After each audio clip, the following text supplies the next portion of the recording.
Hey, everybody, welcome to another episode, The Art of Relationship Show. We're going to talk about one of your favorite subjects, maybe mine too, talking about sex, but also what if your partner is not really getting it or doing it for you? How are you going to handle it? And I'm going to talk about suggestions that are going to help you out right after this. So don't go anywhere with The Art of Relationships Show. Stay tuned.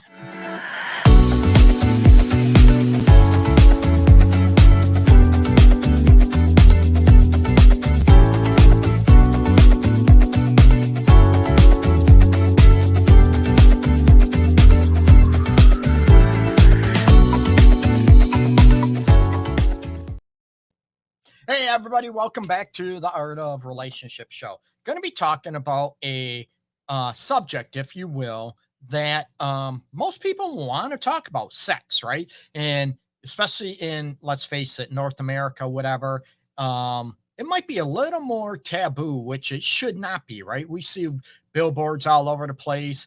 People get, tied in, zoomed in, addicted to certain TV shows that have sex, a lot of sex scenes on it. And you're like, oh, fantasizing all over the place.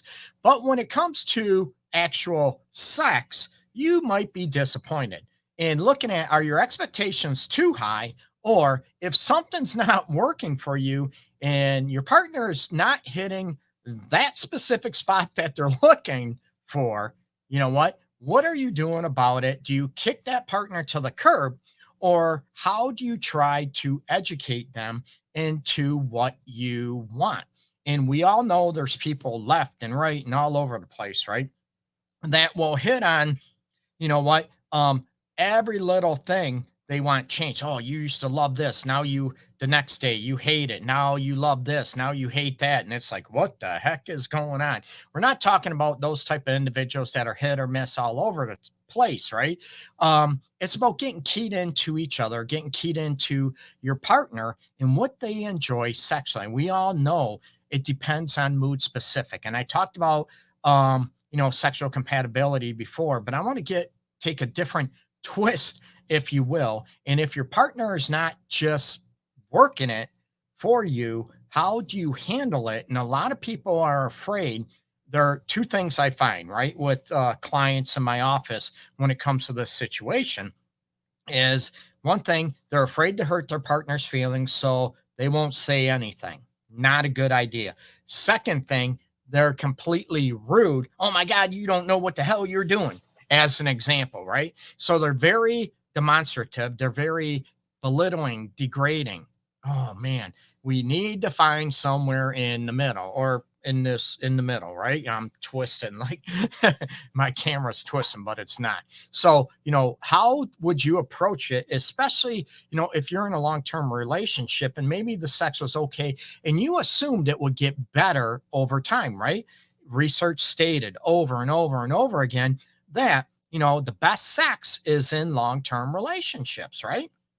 And that you can read each other, you can communicate, you feel more at ease with each other. But this is a topic, you know what? It's 2021, almost 2022, and people are still afraid to talk about sex and talk about what works for them. Okay.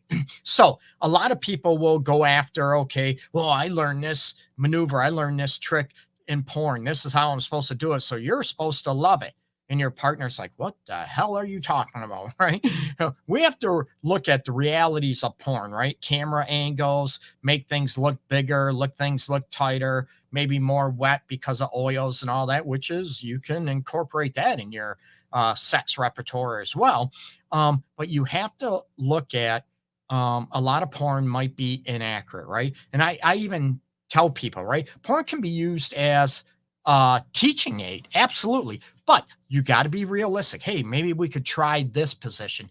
Maybe we could try that. I would love it if you did something like this. Use it as a training mechanism, but please don't go by it like it's a instructional manual. Okay. You're supposed to do this and your partner's going to love it just because you saw it on porn. That's where the, challenges come in. That's where the problems come in. Well, you're supposed to like it. You're a woman and this porn star loved it, so you're supposed to love it. Hell no, people, right? You have to get tied in to your partner and what works for them. Okay. And again, this is not a, specifically right, wrong type of situation. It's, learning what works for you. Okay. So, you go in there, yeah, I'm doing it like, I'm doing it like that, just like that porn. So you're supposed to, right, like it. So I'm doing it right, right? Open up, people. Be open. Be honest. What works for you? What doesn't work for you? And also, and I ask people all the time, are you able to own what you do in a relationship? Are you able to hear the truth from your partner? What isn't working? And maybe what they like, what they don't like, especially when it comes to sex, right? And we're going to get into, where did you learn about pleasing, right?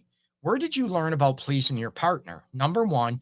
And number two, where did you learn about what pleases you? A lot of people might talk about, and I'm all for it, right? Self gratification, masturbation, self play. You learn what you like, what you don't like. But let's be honest, right?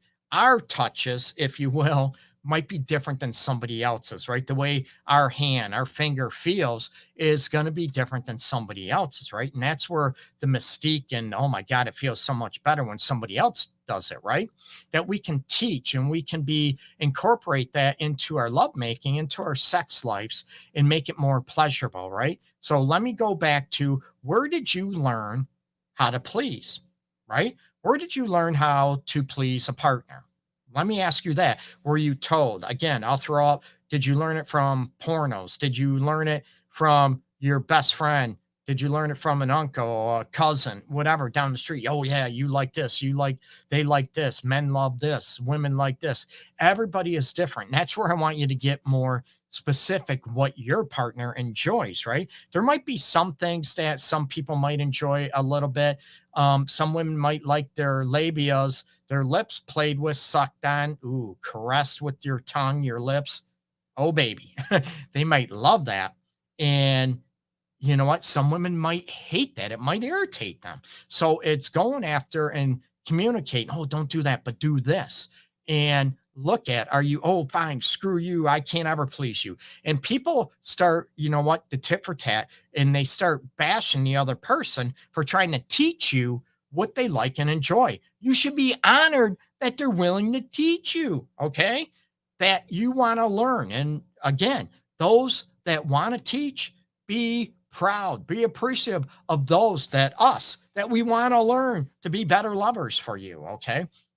So again, it comes down to being open, being honest about what you want from sex, right? How you want to be touched, what works for you.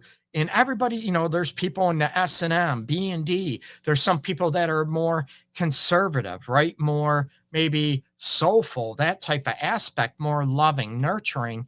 And that's all they are. It's about learning what works for each one of you. And are you able to hear the truth about what is, what? I don't like this. This hurts. Well, you're supposed to like this because my ex used to love it. Don't ever say that, people. Okay. Don't ever say compare to an ex partner. Okay. Hey, Shaban. But don't ever compare. Well, my ex used to love this. My ex would, scream when I did this in ecstasy. Right there, your sex is over. Time out. Done. It's not even timeout, game over, right?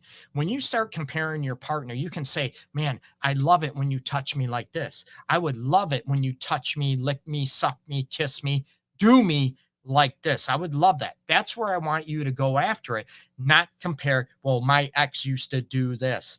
My ex did this and I loved it. Now you're starting to, how many people would love to hear that? Some people would be, okay, cool, man. I want to be the best you've ever had. Like my voice tone, right? John Legend tonight, the best you've ever had. I want you to teach me to be the best you've ever had. And it's not a right or wrong. I want to learn. I'm confident enough to say, I might not be the best you've ever had. I want to be the best you've ever had, instead of hanging your head low or getting angry and upset and mad at your partner for wanting you to be a better lover. Why should you be upset and mad about that? Because of your ego, your pride gets in the way. And this is not a gender issue, people. It's an individual issue, right? There's some men, I'm one of them, that I'm all about teach me your ways. I'm all about that. I want to please you however I can, right? And there's some women that are all about that. Oh, love, love. I want to be lover you've had, and I want to be great. I want to be all this for you. And then there's some women and men, right? Oh my God, they get mad, they get irritated, they get defensive when you try to say, or hey, could you do this? I would love this better. Again, do not get into comparing ex partners. Okay. Some people can handle that, some can't. So you have to be very careful and know your partner and what works for them with the personality aspect, right? When you're going to try to teach, again, do not attack. Like I said, I gave examples. Man, I'd love it if you did that in the heat of the moment, faster, faster, slower, slower, firmer, firmer, whatever, lighter, lighter. Great, terrific, right? But after the sexual event is over, or how you want to, increase your sexual pleasures, woohoo, right? We're all for that. I want you to be able to, even after, hey, I'd like it if you try to do this, and you can talk about it after a sexual event or when you both have time, and it's non-defensive. It's more of an instructional time, if you will, versus destructive, that you're ripping each other apart. You're criticizing. Oh my God, you don't do this. You're terrible at this. That is not going to bring about connection and closeness in the sexual realm, any realm, let's face it. So I want you to be able to teach, not criticize, not rip each other apart. And let's be honest, there are times where that person just is not what we're looking for sexually, right? And it doesn't matter. They're not willing to learn or be taught, or they don't want, they're unwilling, they don't want to, or they just can't, and it's just not them. It's about the sexual compatibility. So there's a difference between wanting to learn and the ability to learn. Now, when it comes to sexual pleasure, I want you to sort of narrow it down, okay? Is it about physical, meaning technique, at sexual technique, or is it about the emotional connection that gets in the way? Maybe your partner is just all about pounding you, right? Bam, bam, bam, bam, bam, bam. And you're like, but, and you're not getting any pleasure from it, right? It's all about them. They're teaching you like, hey, hello, hey, Angie, I appreciate you showing up. So it could be a situation of, they're pounding you, ramming you, and their head's flying back and they think you're enjoying it. And you're like, what the hell's this guy doing? Right. Or maybe your partner with the strap on, right? Let's face it. So you be able to look at it. What is going on? So you have to be able to teach what is happening from the USA. Yeah. Woohoo. So you have to look at, what is going on and be able to tell your partner what is happening. Man, that might be doing you, but it's doing something for you, but actually it's not doing anything for me. I'm not getting any pleasure from it. You might have learned that, like I said, in a porn video, and just pounding and slamming. But you know what? That ain't working for me. It's not doing anything for me except annoying me. So be open and be honest and be able to communicate. Is it physical or technique wise, or is it on the emotional connection that you're looking at? Like your partner's just, like you're a sex slave. Maybe you want to role play that. Great, terrific, right? But it's also looking at, do you want to just be a piece of meat? Do you want to be a piece of ass? Do you want to just be a sex toy? And that's all you feel like. And the emotional connection is gone. So when the emotional connection during sex is not there, the eye to eye contact, the vibe, you can feel each other's breath. You can hear each other's moan and are into it. You're getting pulled closer and tighter to one another. Ooh, I'm getting all hot now. So I need a cold shower. But looking at when you come from that element, okay, you look at and break it down. Is it the emotional connection, or is it technique or the physical element that is not working for you? And now you can isolate and help. Maybe it's both, right? Maybe the person does not even have a clue. Hey, Yahani, I appreciate you. Everybody joining in the chat. You can also join the chat live below and YouTube on Facebook as well, people. And I definitely appreciate you tuning in from Canada. Yeah, I love Canada. Right across the river from us, actually, depending where you're at in Canada, in Detroit here. I know Windsor's right across the river. But looking at, and I grew up in Port Huron, and Sarnia's up that way too. So being able to look at that, breaking it down is going to be very, very useful to you and your partner. I want emotional connection. I always feel like, you're doing me, but you're not present. You're not there while we're making love. You're not looking at me. Maybe you're not talking to me saying, I love you. Oh God, you're so hot. I love being inside of you, or I love being on you. I love, sucking you, licking you, whatever it is, that you're present with your partner. And are you able to go after it and increase that emotional entity? And the emotional entity, like I said, can be enhanced as well through the physical, like I said, the eye to eye contact, right? Maybe the verbal expressions as well. So look at, what is it? Is it technique wise, physical, or the emotional? And how many women have been out there, right? Been with men trying to fondle around, and you're like, this person, this guy, he has no clue what the hell he's doing. He thinks he's doing stuff, right? He's like, his head's all bobbing around, doing whatever. And you're like, oh my God, this is just not. Why would you suffer through that, women?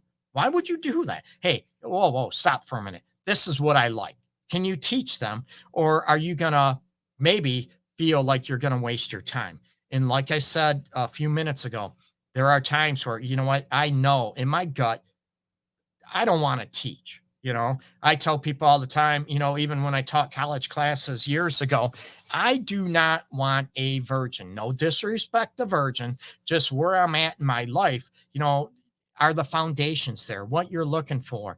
Is there a little bit of stuff that you can grow and evolve? And you're not going to be perfect for everybody sexually. No, you learn from each other, right?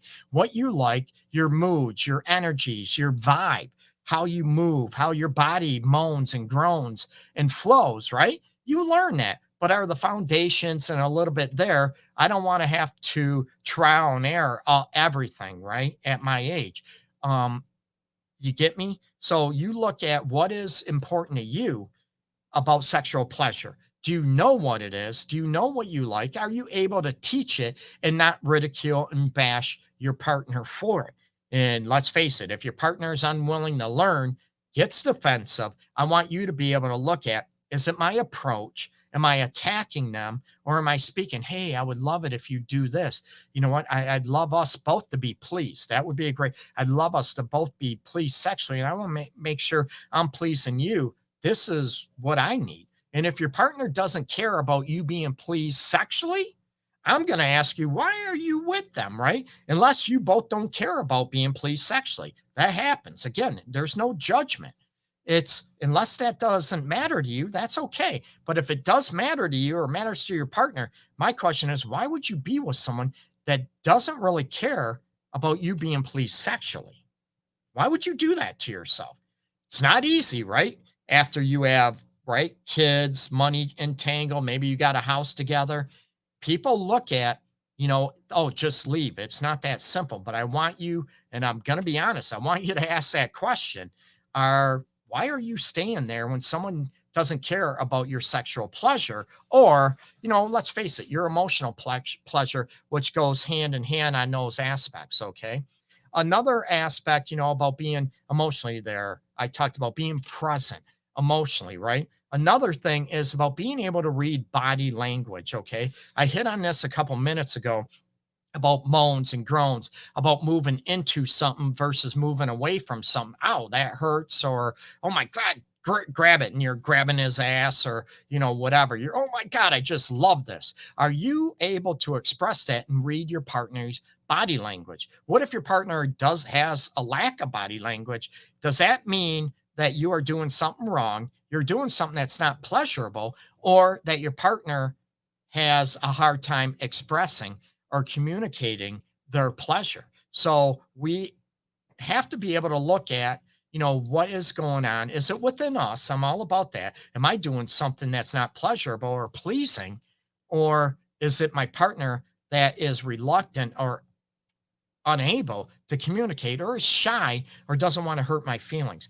these have to be talked about. And if this does not ever get talked about and the boat get sort of rocked a little bit, the relationship will be stagnant. It's not going to go anywhere and you're just going to be blah. And I'm not talking, talking right now about sexual pleasure and pleasing, absolutely. But it's going to cut across all elements in your relationship, even outside the sexual realm, right? If you're upset, if you feel disrespected or not loved, not desired, not important, how are you going to communicate that if you have a hard time communicating that, right? And some people can communicate that, but they might not be able to communicate about their sexual needs and pleasures, what they like, what they don't like. Okay.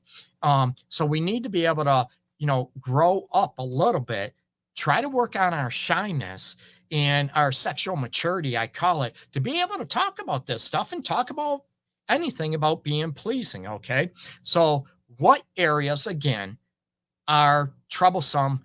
What would bring you more pleasure sexually? Is it technique? Is it physical aspect? Is it that maybe it's about exploration, that you want to try new things and your partner's sort of like same old type of situation, right? Some people are, that's good for some people it isn't, right? Sometimes it's okay. It depends on our energy level, how tired we are, how excited we are, where we're at, that type of situation, who's around us, those type of situations. So again, it is not a right or wrong. Tiana, oh, I appreciate you, man. Thank you. I appreciate everybody tuning in on YouTube, Facebook, and everything else. So I want you to be able to look at, are you able to communicate what's happening, what you need sexually to make it better, to make it more exciting, to make it more fulfilling, to make it more pleasing. Okay. And the number one thing that is about bringing up sexual desire is pleasure. Let's face it. I talked about this on a show a while ago, that sexual desire was not or is not what a lot of people think, right? The number one is, that creates sexual desire is pleasure, being pleased and being cared about, right? In a sexual realm. So, what are you doing and where are you going next in your sexual life? Where do you want to take it? And is your partner on board with that? And are you on the same page, right? Can you communicate that? And some people even have a hard time verbalizing it. I get it, right? Can you write it down? People are great at texting, right? But we all know text gets taken out of context a lot. Can you maybe try texting? Hey, I'd like to talk about our sex life. A lot of people, hey, I want to talk about the kids. They have no problem about that. Hey, yeah, what's up? I want to talk about our sex life, improving our sex life. Whoa, wait a minute. They're shy, they're timid. So I want you to be able to look at, hey, can you bring it up and start, hey, I'd like to talk about our sex life. Would you be able to do that like it's nothing, like it's talking about the kids, the bills, talking about what you want to eat for dinner? Why does sex have to be so taboo and so anxiety provoking? I want to reduce those. I want to lower those aspects. So look at, what areas are working for you, what works for your partner. And like I said at the beginning of the episode, right? There might be guys still out there shamefully, I'm saying shamefully, still think that women love to be pounded all the time, like in pornos. And they keep, oh, this woman, this porn star loved it, acted like they loved it. That doesn't mean every woman loves it. That doesn't mean any women love it. That might mean one woman loves it, the other woman doesn't. Do not teach, or I should say, sorry, do not promote and do not go after and take the stance that all men like the same things, all women like the same thing. That is so not true. Be specific. Be specific what you want, what you desire, and what your partner desires as well in the sexual aspect. So touch on technique / physical attributes and touch on the emotional soulful connection. And I talk about the mind, body, heart, and soul of sex and what areas need improving within you. Okay, within your life, and what's getting in the way with that. And a lot of people might say, a partner, right? I need someone to do it with. I get that. Okay. Or if you're in a relationship that's stagnant and your partner doesn't care about your sex life and it's important to you, you might need a different partner. Okay. I know it's not easy and I can be blunt at times. I'm blunt with clients, but I'm also very compassionate and caring. That's why I want to help people out there. That's my passion, to try to help people have the relationship and the sex lives they crave, and also try to promote self love and self respect. Okay. So make sure you check me out, the Art of Relationship show. Um, every Wednesday, right here, live, Facebook, YouTube. You can check the audio version all over the place: Spotify, Audible, uh, Amazon, iTunes, you name it, Google Music, all over the place. Okay. The audio version, and the video right here, the show is the video version's always available on YouTube, on Facebook, under Detroit's Love Guru, on YouTube, the Art of Relationship show. And I appreciate everybody out there. Again, my website, the Art of Relationships.org. Any show tips, any show ideas you want me to talk about, please send me an email, send me a message on YouTube, Facebook, wherever. I want to make this show as lively and as entertaining, plus, more importantly, educational for as many people out there. Okay. So take care, everybody. Peace and love to everybody out there.